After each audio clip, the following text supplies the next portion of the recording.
Hello everyone, Jason from misprintedmtg.com, and welcome to part 2 of the Misprint Masterclass on ink errors.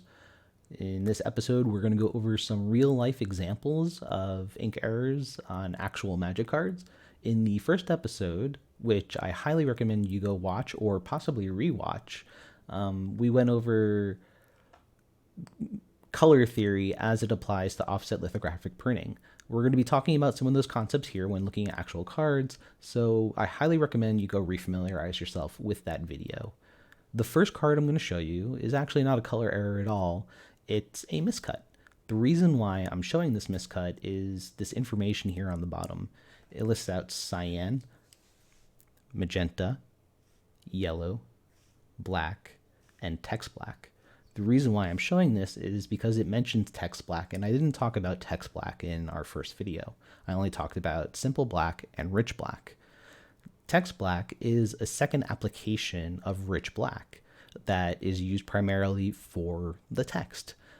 Sometimes it's used for casting costs, sometimes it's used for the set symbols.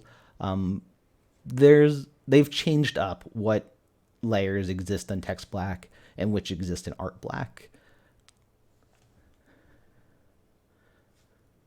So this card here is a really good one to start off with when talking about color errors.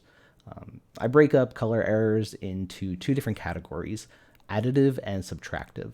We're going to start talking about some of the subtractive color errors first. This color error actually shows a gradation of colors missing from different parts of the card. So over here we have normal magic card. Over here we have missing yellow. And then there's actually a nice little spot right here where it's missing the cyan and yellow. And last but not least, it's missing magenta, yellow, and cyan, and then missing all ink.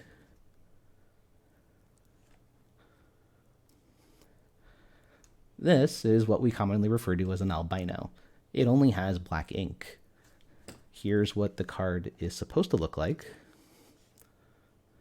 Pretty big difference. Can't talk about color errors without talking about probably one of the coolest color errors that exists, the full albino. There's really not much else to say about this card. It's just missing all that ink. Now, this is what we commonly refer to as a blue bino. This only has the black and cyan ink. Let me show you what the card is supposed to look like. Pretty big difference between what it's supposed to look like and what it actually looks like. Something that's also really interesting about this is the borders of this card are gray as opposed to black. Now, if it has all of the black ink, why are these borders gray?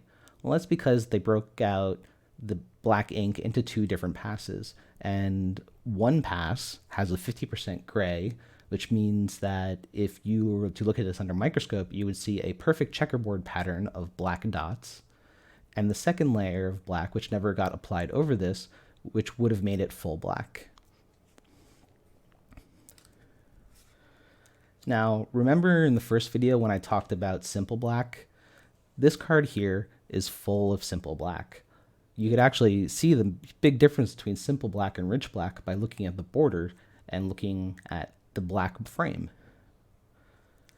Now, this is what happens when a card is missing its text black and art black, but it got the border black. So it's possible that there are actually 3 different black passes, or if there were 2, they included the text with the art and had the borders on the separate one. So notice how we get this washed out effect here. The level of contrast in the card is severely diminished because that's what the black ink adds to it. Everything looks very nice and bright and saturated. A lot of people actually like the look of blackless art. But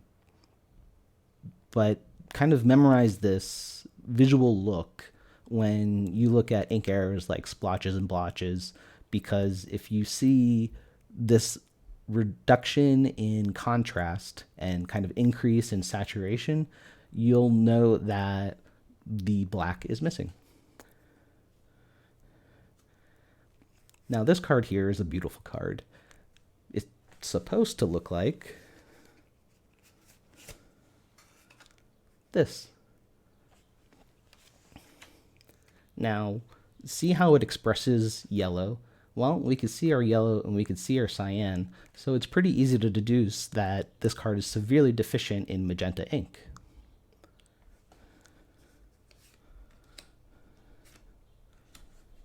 Here's another example of a card that's also deficient in magenta ink.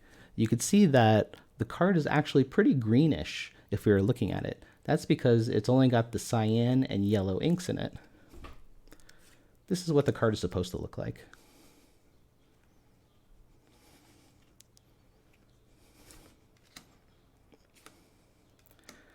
Now, this is a really interesting card. At first glance, you would look at this and say, oh, this has a lot of magenta that's been like extra on top of it. It's like a big old smear. Well, that's actually not the case. In this card, you're actually seeing a lack of cyan.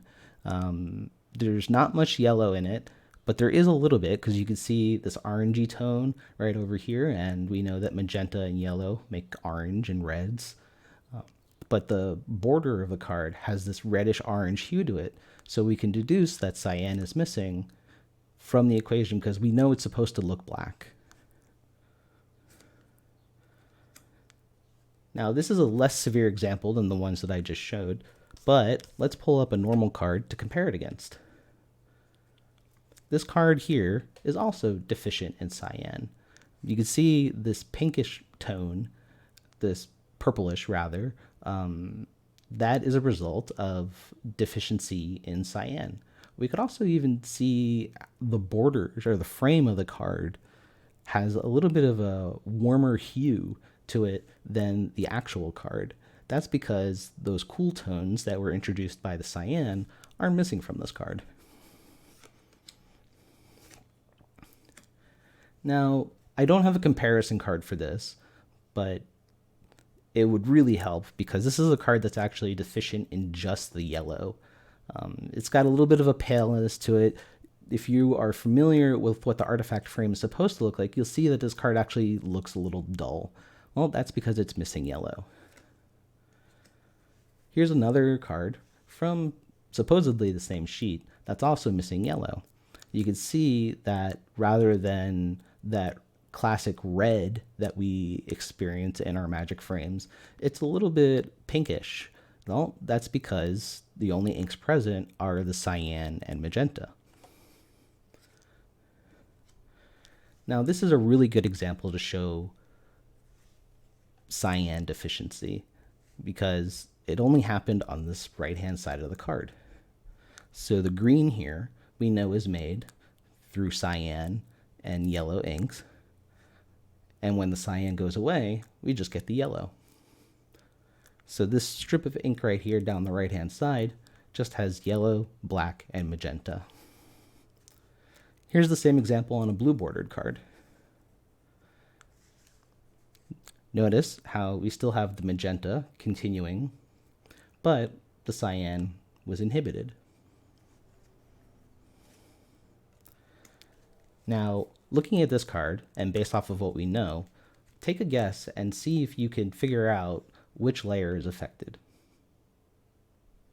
If you said the magenta layer, you'd be correct. Because it's the yellowy orange layer that's missing, or that is showing, we can deduce that the magenta, which is the color that would bring this yellow to a red, is missing. See if you can guess what layers are missing from this card. It should be pretty easy. This card is missing most of the black, not the text black, the magenta, and the yellow.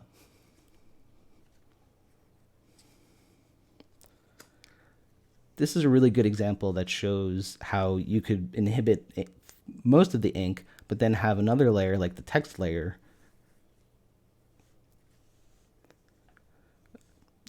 printed on top of that. So this is a really cool error.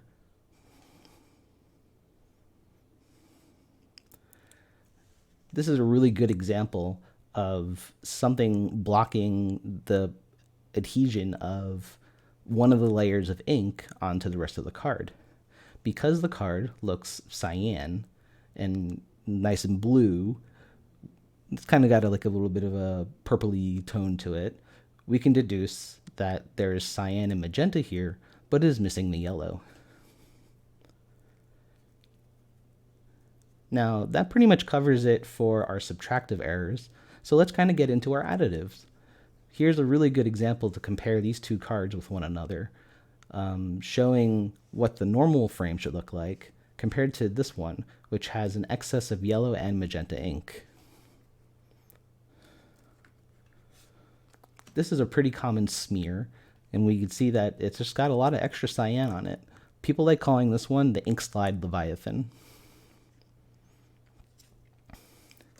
Here's another card that has way too much cyan on it. When it gets to the additive ink errors, it's usually pretty easy to see what's going on. Here's a card with too much magenta. Now, let's go ahead and compare this card to the one that we showed earlier that was missing the cyan. And we can see there's a pretty big difference between a magenta smear and cyan missing from the card, causing the magenta to be prominent.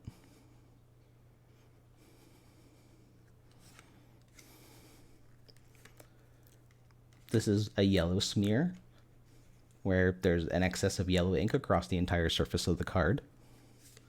And here's a black smear. It doesn't show too well on camera, but you can see these little circles here, which is the tone that the card is supposed to be. Everything is just a lot darker than it needs to be. Now, I mentioned that there were two general types of ink errors, that there were additive and subtractive ink errors.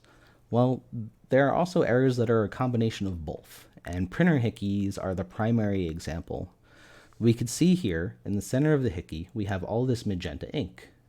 Well, that's because the foreign particle that caused the hickey picked up extra ink and placed it into that spot.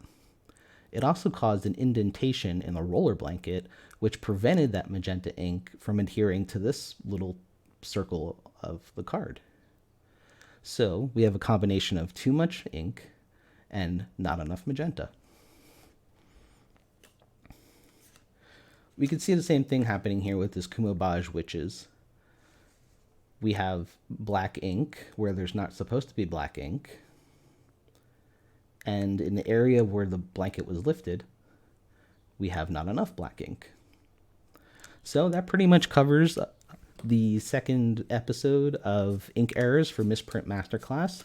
I hope you guys learned some stuff and saw some cool examples of some neat misprints, and I hope that you could apply this to your misprint collecting. If you have any questions, feel free to contact me in the comments or through the website email. If you want more information on misprints and rarities, go to misprintedmtg.com, and I will see you guys in the next episode of Misprint Masterclass. Thanks for watching.